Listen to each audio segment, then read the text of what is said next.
Seigneur Mutin, bonjour! Comment bien choisir sa powerbank, sa batterie externe, sa batterie de secours? Ça va être l'objet de cette vidéo et d'ores et déjà je te précise que si tu es membre de seigneurmutin.com sur le site, donc tu auras accès à des informations un petit peu plus approfondies sur mes powerbanks préférées, pas facile à dire ça, et puis également des utilisations un petit peu approfondies de celles que je préfère, donc des infos complémentaires. Mais bon, je vais te parler dans cette vidéo de 3 powerbanks que j'ai à ma disposition depuis quelques temps, que j'ai pu tester, qui ont chacune un petit peu des particularités et qui sont adaptées à des différentes utilisations, bien que leur but, évidemment, à toutes trois, c'est de pouvoir avoir de l'énergie à notre disposition quand on est en déplacement. Tu sais que de nos jours, on utilise beaucoup de petits appareils électroniques, à commencer par nos smartphones. Et le gros problème encore de nos jours, eh bien, c'est l'énergie, parce que souvent, on arrive à court d'énergie. Ces appareils sont de mieux en mieux, sont de plus en plus puissants, permettent de faire de plus en plus de choses, mais sont également de plus en plus énergivores.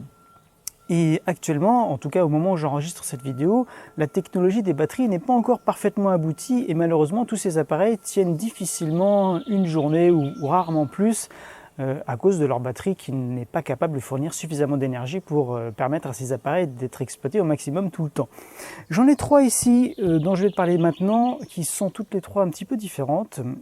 Il y en a une d'ailleurs qu'on m'a offert, donc c'est une Themium, c'est la marque qui est distribuée notamment je crois par les Fnac et par les Darty. Alors aujourd'hui, là au moment où j'enregistre cette vidéo, celle-ci en particulier ne se fait plus, mais il y a une équivalente, une batterie équivalente qui est blanche, je crois, qui a à peu près les mêmes caractéristiques. Et d'ailleurs, je te mettrai dans la description de cette vidéo ou sur l'article des liens si tu souhaites accéder aux batteries dont je te parle, pour voir si elles sont toujours disponibles. Il y a de temps en temps des offres qui sont intéressantes. Ces batteries ne sont pas très chères globalement, sachant que cette Themium est la plus chère.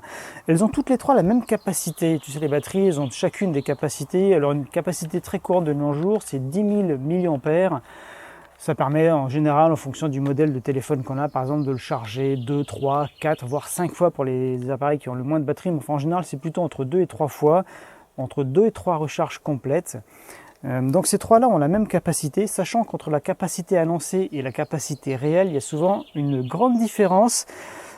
Sachant en plus que les batteries, lorsqu'elles sont utilisées, elles ont un rendement, c'est-à-dire que même si elles font, en imaginant qu'elles fassent réellement 10 000 mAh, quand on va les utiliser, elles vont chauffer, il va y avoir des déperditions dans les câbles, et en réalité, elles ne vont pas délivrer 10 000 mAh. Donc, si cette batterie est annoncée pour 10 000, elle va peut-être fournir 6 000, 7 000 au maximum, et rarement plus.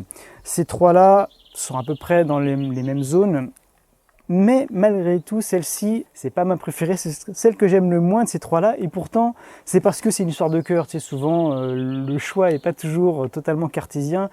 On peut avoir un choix qui soit un petit peu, voilà, le choix du cœur, on va dire. Et celle-là, je ne l'ai pas choisie, on me l'a offerte. Cependant, c'est celle qui a la plus grosse capacité, enfin, sur les 10 000, c'est celle qui donne le plus. Mais elle a des inconvénients. Alors, il y a des choses souvent qui ne sont pas indiquées sur les modes d'emploi de ces batteries. Souvent, les modes d'emploi sont très sommaires parce que finalement, il y a 2 choses qu'on peut faire avec ces batteries. D'une part, c'est les recharger, puisqu'évidemment, avant de pouvoir les utiliser, il faut les charger. Et ensuite, donc, les décharger. Donc, voilà, c'est pas très compliqué.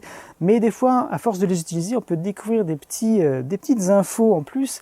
Par exemple, celle-ci, elle délivre combien ? Elle peut délivrer jusqu'à 3400 mAh, c'est-à-dire que si par exemple tu as un smartphone qui peut être chargé jusqu'à 2 ampères et un autre appareil en parallèle, par exemple une liseuse qui peut être chargée jusqu'à 1 ampère, eh bien tu peux brancher les deux en même temps. Tu vois, il y a 2 prises, je te montre de plus près, je ferai sûrement des plans de coupe pour te montrer après, mais voilà, tu vois, il y a 2 prises là, ça c'est le bouton d'allumage, et ça c'est la Themium, donc tu vois, voilà pour les infos techniques.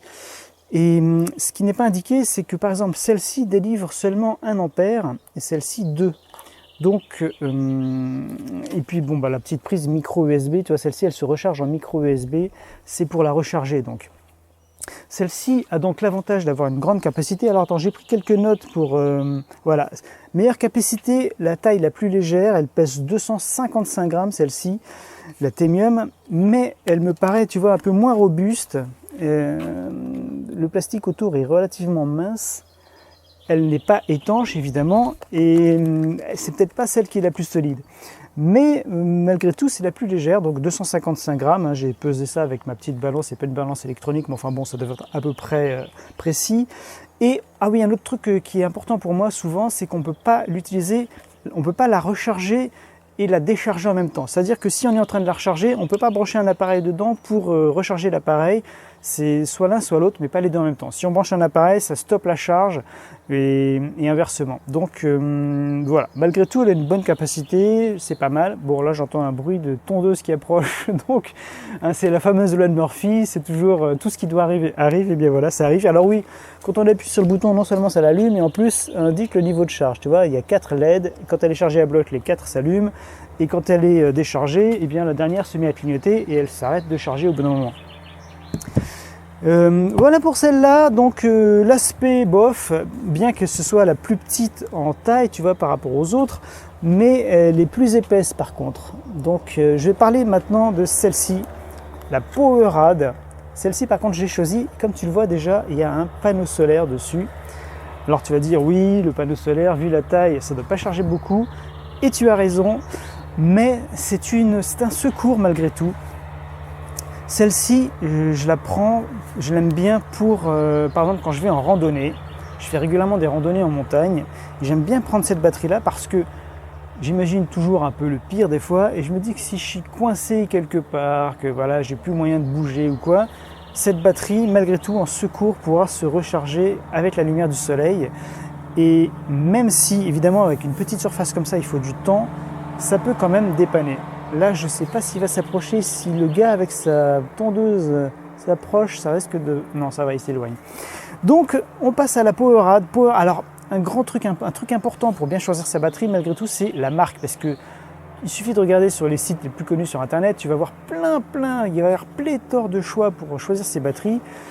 Et évidemment beaucoup de trucs chinois. Alors évidemment tout ça, qu'est-ce que j'ai dit? J'ai dit PowerAd, non c'est RAV Power, la marque de cette batterie. La PowerAd c'est la 3e, j'en parlerai juste après. Et d'ailleurs tu vois celle-là, elle a un truc rond dessus, tu as peut-être une idée de ce que c'est et c'est la raison principale pour laquelle j'ai choisi celle-là, mais on y revient dans un instant. RAV Power, la marque est très importante malgré tout. Alors pour savoir quelles sont les bonnes marques, bon bah déjà RAV Power, PowerAd, ce sont des bonnes marques globalement. Il peut y avoir des pannes aussi, et d'ailleurs j'y ai été confronté puisque sur cette RAV Power, ça c'est ma deuxième RAV Power, le deuxième modèle, parce que le premier modèle, le panneau solaire ne chargeait plus. Tu vois, quand elle est exposée au soleil, à la lumière, il y a une petite lumière verte qui clignote là. Je sais pas si tu la vois. Cette lumière indique que donc le panneau solaire est en train de recevoir suffisamment de lumière pour recharger la batterie interne. Mais ma précédente, ça clignotait, mais ça ne chargeait jamais le niveau de batterie. Tu vois, c'est comme sur la Temium, il y a 4 niveaux là, de LED pour indiquer la charge. Alors sur celle-là, l'inconvénient, c'est que les voyants ne sont pas très lumineux. Tu vois, dès qu'on est en extérieur, on voit, il faut bien regarder, il faut mettre un petit peu à l'ombre pour voir le niveau de charge. Bon, c'est pas très grave, mais c'est un détail. Alors que sur celle-ci, j'y reviens après, mais les voyants sont beaucoup plus lumineux. Tu vois, là, il y en a 2 d'allumés d'ailleurs. Bon, ils sont blancs là, donc on voit beaucoup plus clairement. Bon, bref, c'est un détail. Je reviens à la marque. C'est important de choisir une bonne marque de batterie pour plusieurs raisons. La première raison, c'est que tu peux avoir confiance en cette batterie a priori. C'est-à-dire qu'elle va réellement avoir une capacité correcte pour recharger tes appareils. Elle va avoir une puissance suffisante. En théorie, elle ne va pas tomber en panne. Et elle risque moins de gonfler, d'exploser, de brûler. Ça peut arriver, mais il y a un petit peu moins de chance. Mais surtout, généralement, toutes les batteries qu'on trouve, qui sont vraiment pas chères, qu'on peut trouver sur Internet, leur inconvénient, c'est qu'elles ne respectent vraiment pas leur capacité et on le voit au poids. C'est-à-dire qu'elles sont parfois très légères. Alors c'est sûr que ça peut être agréable de se dire, tiens, elle est légère, ça va être pratique, mais il n'y a pas de secret. Si la batterie est trop légère, c'est qu'a priori, elle ne sera sûrement pas sa capacité ne sera pas aussi grande que ce qui est annoncé. Celle-ci, elle pèse 265 grammes. Bizarrement d'ailleurs, elle pèse 10 grammes de moins que la première version que j'avais eue qui est tombée en panne, qui pesait 275 grammes. Alors je ne sais pas s'ils ont retiré ou s'ils ont remplacé comme composant à l'intérieur pour qu'elle pèse un petit peu moins lourd, mais elle pèse un peu moins lourd. Donc la précédente, la charge solaire ne marchait plus. En revanche, la batterie fonctionnait toujours, donc je pouvais la recharger, toujours, tu vois, avec la prise, c'est comme sur la Temium, c'est en micro USB pour recharger la batterie. Et pour l'utiliser, ce sont 2 prises USB standard. Celle-là a en plus un avantage, et c'est également pour ça que je l'aime bien pour la randonnée, c'est qu'elle a une lumière, quand on l'a, il y a une touche d'allumage là, d'une part pour l'allumer des fois, et pour contrôler également le niveau de charge. Et quand on laisse appuyer environ 3 secondes, ça allume une petite lampe LED qui est bien pratique. Dans le cas où on n'a pas de lampe de poche, ça éclaire suffisamment pour faire ce qu'on a à faire dans le noir. Donc, en plus, celle-ci, la finition me paraît plus robuste que l'Athemium. Elle est plus étanche, bien qu'elle ne soit pas garantie étanche, mais il y a une certaine étanchéité quand même. Et en plus, je ne sais pas si tu as remarqué, mais il y a un crochet là, tu vois, qui est pratique parce que il a le mérite d'exister. En revanche, c'est un petit peu mince à mon goût. Tu vois, on ne peut pas mettre par exemple un mousqueton, mais on peut passer une corde, une ficelle ou un truc pour l'accrocher par exemple à un sac à dos, ou voilà, pour sécuriser, pour ne pas risquer de la perdre. Donc pour ça, je l'aime bien. La précédente, pour info, a perdu, ça faisait 1 an que j'avais l'autre, donc celle-là, c'est tout récent. La précédente a perdu environ 500 mAh de charge, c'est-à-dire qu'au lieu de faire 10 000 annoncés, elle faisait plus que 9005. Et en réalité, elle faisait... celle-ci, elle fait 9000. J'ai testé, donc sur les 10 000, elle fait 9000, neuve. Et l'ancienne, elle fait plus que 8005. C'est normal, les batteries avec l'usage perdent petit à petit leur capacité. D'ailleurs, un conseil pour bien entretenir ces batteries, notamment au moment où tu viens de l'acheter, et ça c'est valable pour tous les appareils d'ailleurs qui utilisent des batteries, c'est le premier jour où tu l'achètes, tu la recharges complètement jusqu'à ce qu'elle arrête de clignoter. En général, quand on la recharge, les voyants clignotent. Une fois qu'elle est totalement chargée, et d'ailleurs même j'ai constaté que j'ai un petit testeur, même une fois qu'elle est chargée à 100%, elle peut avoir tendance encore à se charger un peu. Alors tu peux laisser, même une fois que ça ne clignote plus, brancher encore pendant une demi-heure, 1 heure, bon si tu n'es pas pressé. Et parce que des fois elle se charge, il y a un petit courant encore qui passe pour la charger vraiment complètement. Sachant que tous les appareils à batterie en général, la charge ralentit sur la fin, donc ça met beaucoup plus de temps à s'optimiser. Une fois qu'elle est chargée complètement, tu l'utilises complètement, c'est-à-dire que tu la décharges jusqu'à ce qu'elle soit totalement vide et qu'elle ne délivre plus de courant. Et ensuite, donc pour recharger ton téléphone, recharger tes tablettes, tous les appareils qui ont besoin d'être rechargés en USB. Et une fois qu'elle est déchargée totalement, tu la recharges à nouveau complètement en une traite, tranquillement. Et puis une fois que c'est fait, là, tu as calibré ta batterie et tu peux t'en servir comme tu veux. Et à partir de là, ce type de batteries qui sont des batteries lithium, les 3 et maintenant tout ce qui se fait globalement, c'est le même type de batterie actuellement en tout cas. Tu peux t'en servir. La charger, la décharger, il n'y a plus vraiment de règles, il n'y a pas ce qu'on appelait à l'époque l'effet mémoire sur d'anciennes générations de batteries qui faisait que si on la déchargeait qu'à 50% avant de la recharger, elle n'avait plus qu'une capacité de 50% plus ou moins. C'est plus le cas maintenant, on peut faire ce qu'on appelle du biberonnage, c'est-à-dire que dès que tu as l'occasion, tu peux la recharger à nouveau. Voilà, ça pose pas de problème. Il y a des conseils qui indiquent que ça peut être bien, au moins si tu es dans une période où tu n'en as pas vraiment besoin, de t'en servir quand même 1 fois par mois, de la décharger, de la recharger 1 fois par mois. Bon, à voir. Et également, il y a des conseils souvent pour les batteries, c'est quand on doit les conserver longtemps, de ne pas les charger, les conserver totalement déchargés ou totalement chargés, mais essayer de les maintenir entre une charge de 30% entre 30 et 80%, quoi. Donc là, tu l'as vu, c'est le cas sur ces 4-là et sur globalement souvent ce type de batterie. Tu as 4 voyants, donc le premier quand il est allumé, quand tu as qu'un voyant, c'est qu'elle charge à 25%, 2 voyants 50%, 3 voyants 75% et 4 voyants entre 75 et 100%. Donc en gros, si tu dois les conserver longtemps sans t'en servir, eh bien, tu les laisses disons entre 2 et 3 voyants et tu sauras à peu près. Il y a d'autres batteries un petit peu plus modernes, mais bon, pour moi je vois pas vraiment l'intérêt, qui indiquent un pourcentage de charge, un petit peu comme sur les smartphones et autres appareils du genre, qui t'indique donc le pourcentage de capacité de batterie restante. Mais bon, c'est pas toujours forcément très fiable non plus ça. Mais bon, voilà, en gros, tu le sais, pour conserver ta batterie, si tu ne dois pas trop t'en servir, la conserver environ entre 30 et 80%. Plutôt entre 50 et 80, je veux dire, mais voilà. Qu'est-ce que j'avais noté sur cette batterie? Donc, ouais, les avantages de cette batterie, elle est solaire, donc ça dépanne. Si elle est totalement déchargée, eh bien, tu la laisses exposer au soleil, elle pourra se recharger. Alors, il n'y a pas de miracle, hein. C'est indiqué que pour recharger totalement cette batterie, il faudrait entre 7 et 10 jours en plein soleil pour qu'elle soit chargée. L'inconvénient des batteries, c'est qu'elles n'aiment pas la chaleur, pour les charger notamment. Les batteries, évidemment, comme n'importe quel matériel électronique et chimique, ne supportent pas les trop grands froids et les trop grosses chaleurs. Et si tu dois la charger en plus, eh bien, elle n'aime pas trop ça. Mais cette batterie est bien foutue quand même. L'Athemium, je ne sais pas si c'est le cas. Si elle est trop chaude, il y a une électronique, il y a des capteurs à l'intérieur qui stoppent la charge. Donc si tu te dis, tiens, je vais la laisser en plein cagnard pour la recharger, au bout d'un moment, les 4 voyants se mettent à clignoter tous en même temps. Et ça signifie que la charge ne fonctionne plus parce qu'elle est trop chaude. Et le problème, tu vois, c'est qu'elle est noire. Donc, je te la montre de plus près. Elle est noire et donc le noir a tendance à absorber la chaleur. Là, entre parenthèses, les capacités techniques. D'ailleurs, celle-là, je te l'ai dit sur l'autre, elle peut délivrer jusqu'à 2,1 ampères, alors que celle-ci, 3,4. Donc ça veut dire que celle-ci délivre un peu plus que celle-là si tu dois brancher 2 appareils en même temps. Si tu dois brancher par exemple une tablette et un smartphone, sur cette, tu peux en brancher 2 en même temps, mais ils n'auront que 1 ampère en même temps chacun.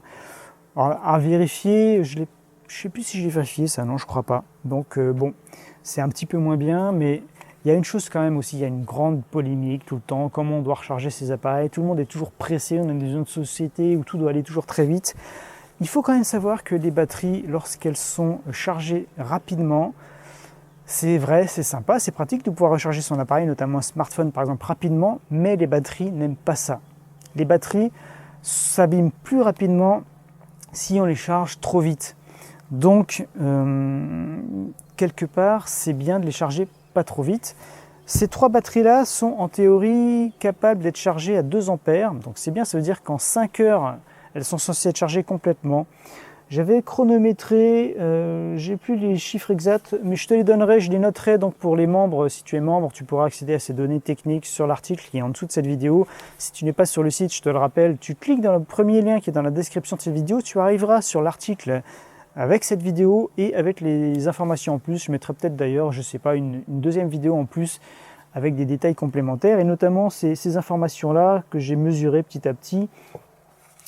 Les batteries, donc, à l'idéal, si tu n'es pas pressé, tu les charges avec un petit chargeur de smartphone à 1 ampère, même, c'est pas très grave. Ça mettra 10 heures pour la charger, mais au moins elle se chargera dans les meilleures conditions possibles. Évidemment, pour les charger, donc, il ne faut pas qu'elles soient trop au chaud. Celle-là, donc, j'étais en train de te parler du panneau solaire. Ça peut dépanner, c'est vachement bien. Si tu n'as plus de batterie, tu la laisses au soleil, mais il ne faut pas s'attendre à un miracle. Donc, en une journée, si tu la laisses au soleil, tu auras peut-être suffisamment d'énergie pour recharger un petit peu ton smartphone, imaginant qu'il est totalement déchargé lui aussi, pour pouvoir passer un coup de fil. Mais il n'y a pas de miracle, il faut plusieurs jours au soleil pour la recharger de manière sérieuse. Mais ça marche quand même, donc ça peut quand même dépanner.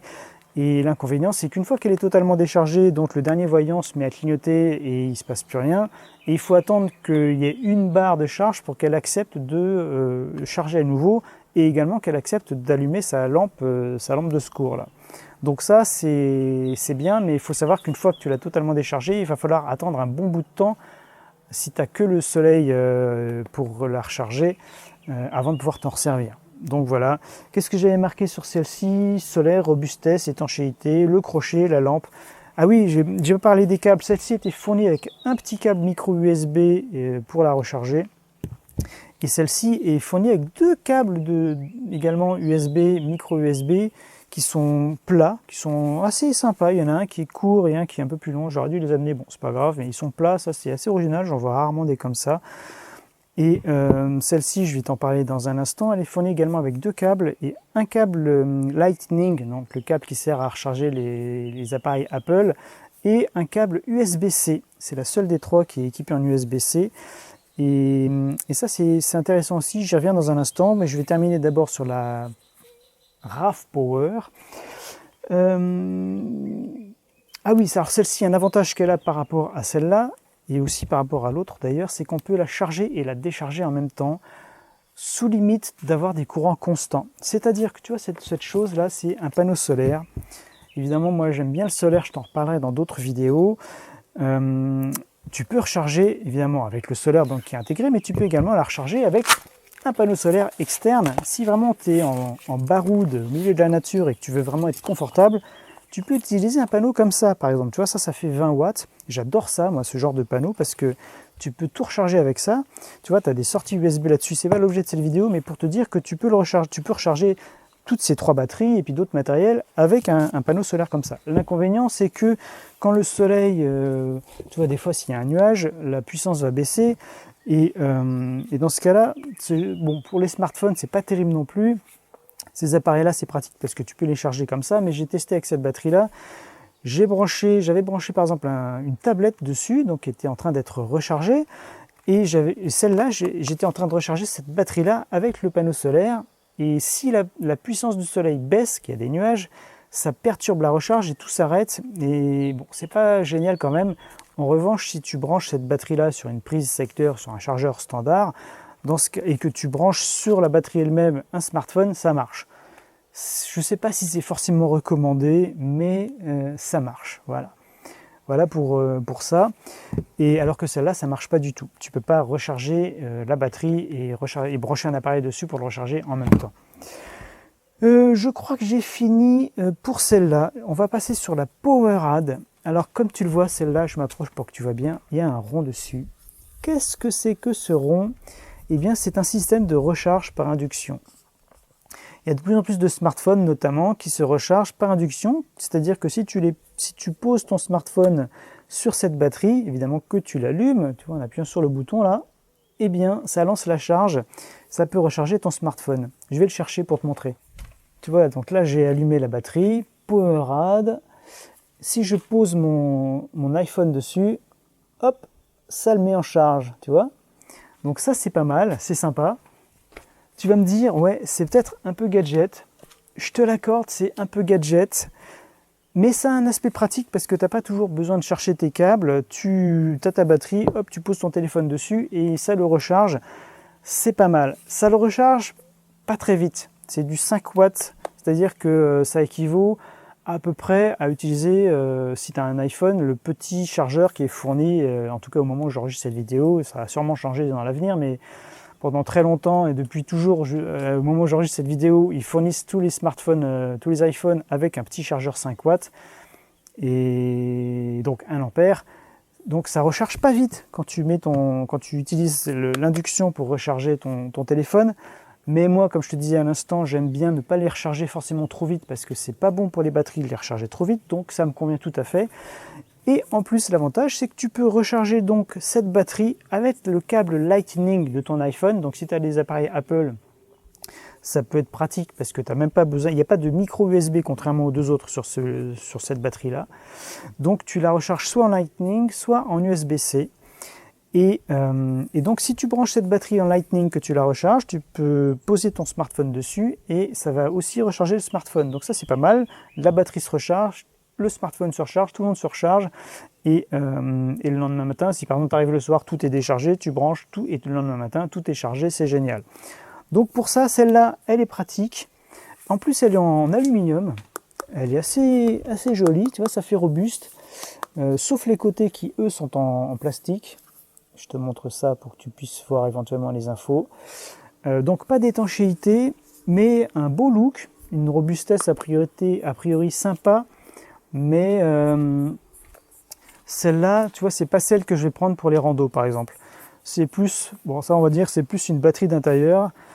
Pour tout te dire, ce que je voulais, c'était une surface, un truc par induction pour recharger mon téléphone.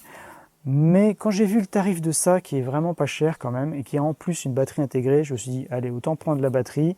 En plus, PowerAd, c'est quand même une bonne marque. Et bizarrement, celle-là, on n'en parle pas beaucoup, alors qu'il y a de très bonnes batteries, et celle-là n'a pas l'air très connue. Donc, moi j'aime bien, si tu veux une batterie que tu puisses, par exemple, utiliser chez toi, ou au travail, ou voilà, j'en sais rien, mais bon, il y en a qui la transportent également avec eux, sachant que ça c'est la plus lourde de mes trois, celle-ci elle fait 300 grammes, donc tu vois, elle est un petit peu plus lourde, bon, sûrement parce qu'elle est en métal, donc c'est robuste. Elle a qu'une seule sortie USB, évidemment, hein, tu peux utiliser le port USB pour recharger, mais tu peux aussi utiliser le port USB-C. Moi personnellement, j'ai pas encore d'appareil en USB-C, donc ça ne m'intéresse pas encore, mais c'est de plus en plus courant, donc un jour ou l'autre, je vais bien finir par avoir un appareil qui se recharge en USB-C. L'avantage de l'USB-C, c'est que ça fonctionne dans les deux sens, c'est-à-dire que tu peux utiliser ce port USB-C pour recharger rapidement cette batterie, jusqu'à 3 ampères, je crois, c'est marqué, il me semble. Input 3 ampères, c'est ça. Et elle peut sortir jusqu'à 3 ampères également en sortie. Donc c'est une entrée-sortie puissante. Donc tu peux te servir de cette prise pour recharger la batterie et pour recharger un appareil en USB-C. Donc c'est pas mal. Et quoi d'autre? Oui, une petite astuce que j'ai découverte qui était marquée nulle part sur celle-là. Tu vois, donc tu as le bouton d'allumage là. Quand tu allumes, ça se met à clignoter. Enfin, ça se met pas à clignoter, mais ça allume pour t'indiquer donc le niveau de charge. 4 LED comme sur toutes les batteries de ce genre. Et j'ai remarqué que quand on la branche donc pour la recharger, si on laisse appuyer 3 secondes dessus, ça coupe la recharge par induction. Ça veut dire quoi? Ça veut dire que la recharge de l'appareil, de la batterie va être plus rapide parce que quand on laisse la charge par induction en veille, ça consomme du courant, pas beaucoup, mais un peu de courant et qui donc va ralentir la charge de la batterie. En revanche, évidemment, si tu veux recharger ton smartphone en même temps, et bien dans ce cas-là, il suffit de appuyer un petit coup sur le bouton et ça recharge la batterie. Je te mets les liens qui seront plus ou moins disponibles en fonction du moment où tu regardes cette vidéo, des liens sous cette vidéo, donc dans la description, pour chacune de ces 3 batteries. Certains sont peut-être des liens d'affiliation, donc ça veut dire que ça ne te coûtera pas plus cher à toi, mais si tu les utilises pour acheter ces appareils ou d'autres appareils d'ailleurs, ça me fera une petite commission pour moi qui sera reversée par le site commerçant.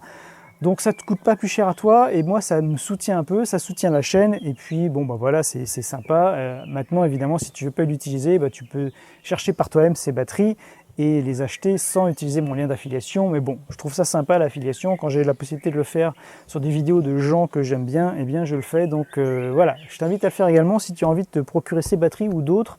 Il suffit de cliquer sur un de ces liens et puis même en naviguant après sur le site, si tu souhaites acheter autre chose, eh bien ça me reversera une petite commission si tu te décides pour acheter quelque chose. Donc voilà pour ça. Donc celle-là, elle n'est pas étanche, mais elle a l'avantage de la charge par induction qui n'est pas offerte par les deux autres. L'inconvénient de la charge par induction, c'est que ça chauffe un peu, mais cette batterie-là est en aluminium et c'est un gros avantage, c'est qu'elle dissipe très très bien, elle est bien équipée pour dissiper la chaleur, même avec un système à l'intérieur, d'après ce que j'avais lu sur les explications, et c'est vrai qu'elle chauffe pas beaucoup.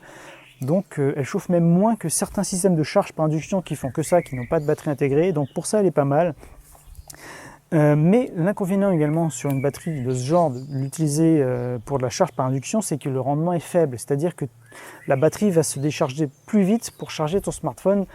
Donc je vais te lancer des chiffres au hasard. Si tu recharges ton smartphone avec le câble USB standard, tu pourras peut-être le recharger 3 fois. Et si tu veux le recharger uniquement par induction, tu pourras peut-être le recharger que 2 fois. Et en plus, souvent les smartphones, quand on les recharge, ils en profitent pour faire des sauvegardes ou des machins comme ça. Et des fois, ils consomment un petit peu plus. Et j'ai constaté que la plupart du temps, quand je le pose sur la charge par induction, par exemple la nuit, il se charge, même le matin, la batterie est encore allumée. Parce que toutes ces batteries, elles sont intelligentes aussi. C'est-à-dire que si elles n'envoient plus de courant, qu'elles voient que l'appareil qu'elles doivent charger est chargé à 100%, eh bien elles s'arrêtent. Et celle-là, c'est le cas également quand on recharge par la prise USB, mais si donc elle s'arrête, une fois que le smartphone est arrivé à 100%, elle s'arrête. Par contre, sur la charge par induction, j'ai l'impression qu'elle ne s'arrête pas. À vérifier, mais voilà, si tu risques, si tu la mets la nuit, par exemple, si le soir tu mets ton smartphone dessus et que tu charges par induction et qu'elle-même, elle n'est pas branchée sur le secteur pour la recharger, tu prends le risque que le lendemain matin, elle soit totalement déchargée. Bon, à voir. Qu'est-ce que j'avais marqué également comme autre information? Celle-ci a 2 câbles inclus, donc oui, je te l'ai dit, un câble Lightning tout petit, sympa, et un petit câble USB-C. Elle n'est pas étanche, mais elle a une bonne capacité. Alors pour les chiffres, je te les mettrai, mais encore une fois, ce sera pour les membres du site. Donc à voir également le lien direct sous la vidéo. Et j'ai fait également des tests de charge-décharge, donc ça aussi, je le mettrai.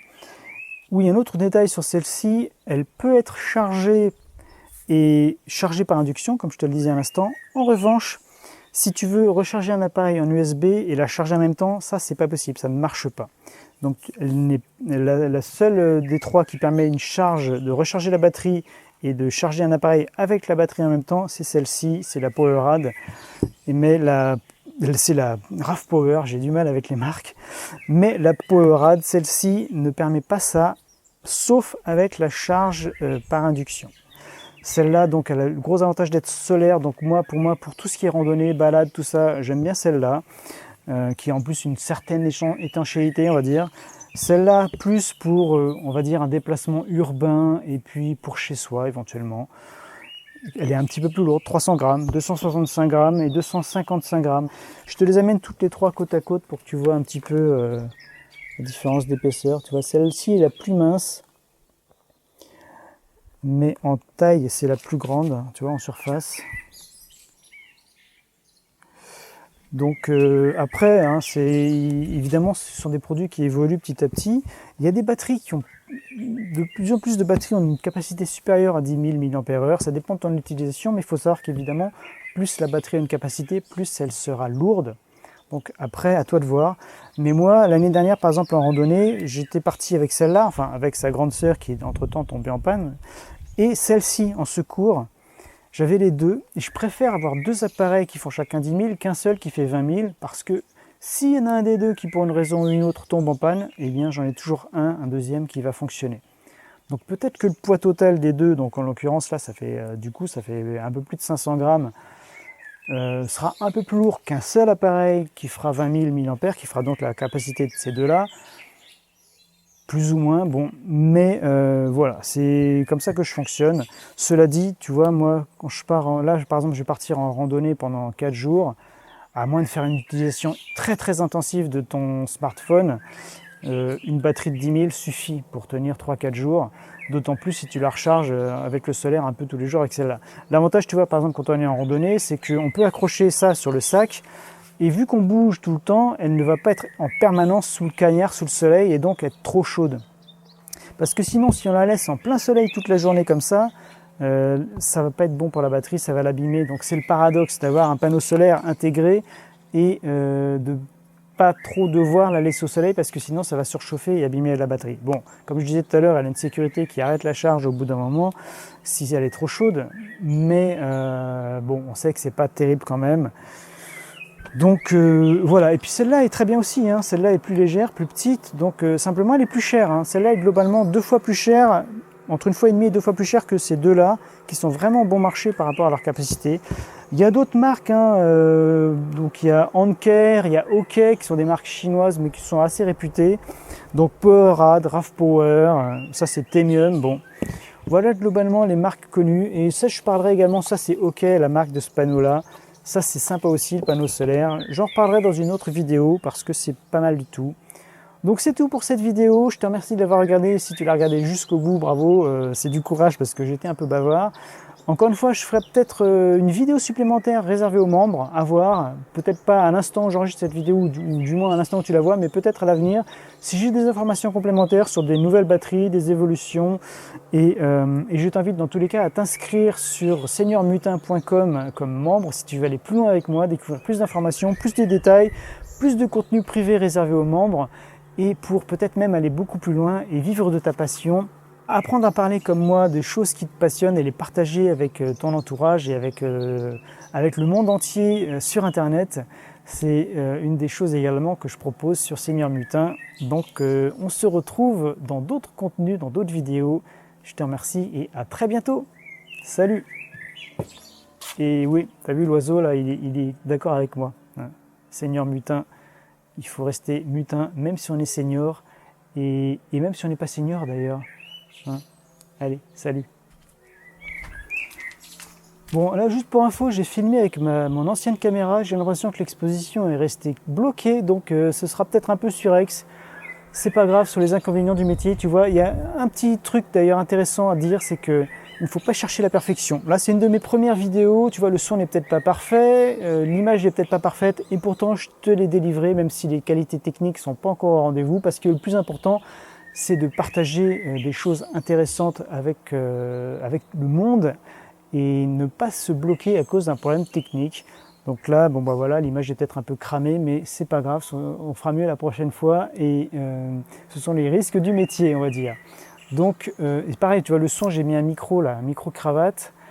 J'ai pas mis de truc autour là pour le protéger du vent, donc peut-être que tu as eu un petit bruit de vent à un moment ou à un autre, mais c'est pas très grave. Bon, je l'ai fait parce qu'il n'y avait pas de vent aujourd'hui, il y a un oiseau qui perturbe, il y a une tondeuse, bon, il y a toujours plein de prétextes pour ne pas faire ce qu'on doit faire, et pourtant il faut se lancer, il faut y aller. Là je me suis dit, allez, il faut que je tourne cette vidéo, il faut que je l'enregistre, et voilà, elle est faite, elle a le mérite d'exister, elle est peut-être techniquement perfectible, mais c'est pas grave, j'en ferai peut-être une autre fois qui sera mieux. Mais au moins on avance, quoi. Et tu vois, je t'ai peut-être apporté quelques informations qui ont pu t'aider, donc c'est l'essentiel. Allez, cette fois-ci je te laisse. Salut!